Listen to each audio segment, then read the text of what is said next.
윤석열 전 대통령이 파면되면서 더불어민주당은 조속히 선거일을 지정해야 한다고 목소리를 높였습니다. 유력 대선 주자인 이재명 대표의 당대표직 사퇴 시점에도 관심이 쏠리는데요.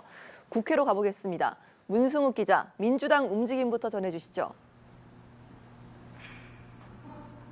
네, 국회입니다. 윤 전 대통령 파면 직후 더불어민주당은 본격 대선 모드에 돌입했습니다. 김인덕 사무총장은 오늘 오전 기자 간담회를 열고 한덕수 대통령 권한대행에게 조속한 선거일 공고와 정치적 중립선언을 촉구했습니다. 그러면서 김 사무총장은 절제된 자세를 강조하며 통합과 안정, 새로운 민주정부 출범을 위해 국민과 함께 나아가겠다고 말했습니다. 우선 일단 오는 8일 한덕수 대통령 권한대행 주재의 국무회의에서 대선 날짜가 지정될 가능성이 크기 때문에 이 대표도 8일을 전후로 대표직에서 물러날 걸로 관측이 됩니다. 민주당은 연일 국민의힘 책임론도 부각하며 대선 과정에서 유리한 여론을 조성하기 위해 국회 차원 전략도 함께 짜고 있습니다. 민주당은 윤석열 정부가 거부권을 행사했던 내란 특검법과 명태균 특검법을 포함해 8개 법안의 재의결도 추진할 계획이고요. 국민의힘을 향해선 내란에 대한 책임을 지지 않고는 대선 후보를 낼 자격이 없다며 사죄를 요구하기도 했습니다. 이런 가운데 비명계로 분류되는 인사들도 기지개를 펴고 있습니다. 김두관 전 의원은 당내에서 처음으로 내일 대선 출마 선언을 할 계획이고요.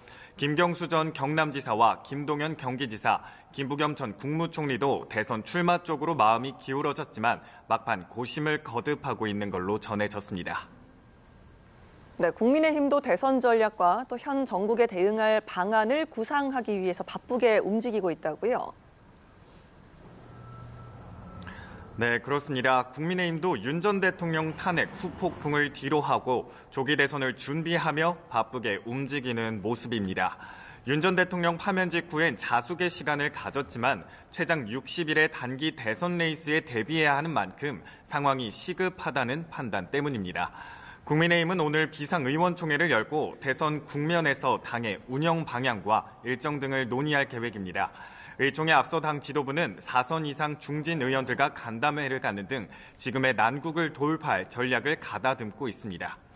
국민의힘은 책임을 통감한다는 반성의 메시지를 내는 동시에 이재명 세력에 차기 정권을 넘겨선 안 된다는 메시지를 부각해 불리한 여론 지형을 극복하려는 데 집중할 걸로 전망이 되는데요.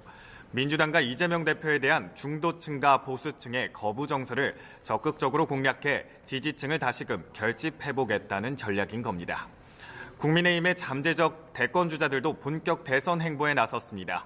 홍준표 대구시장은 이번 주 시장직을 사퇴할 예정으로 사실상 대권 행보에 돌입했고요. 보수 진영의 대선 후보인 개혁신당 이준석 의원은 윤 전 대통령 파면 이후 첫 행보로 경북 칠곡군 청구공원 묘지의 조부모 산소를 찾았습니다. 한동훈 전 국민의힘 대표와 안철수 의원도 경선 일정이 확정되면 출마를 선언할 계획이고요. 김문수 고용노동부 장관과 오세훈 서울시장은 출마를 고심 중인 상황인 걸로 전해졌습니다. 네, 우원식 국회의장도 오늘 개헌과 관련해서 긴급 회견을 진행했군요. 네, 그렇습니다. 우원식 국회의장은 오늘 긴급 기자회견을 열고 개헌 필요성을 강력 주장했습니다. 새로운 대통령 임기가 시작되기 전인 지금이 개헌의 적기라며 이번 대통령 선거일에 개헌 국민투표를 동시에 시행하자고 제안했습니다. 그러면서 정치권의 개헌 투표를 위한 국민투표법 개정과 국회 헌법 개정특위를 구성하자고 말했는데요.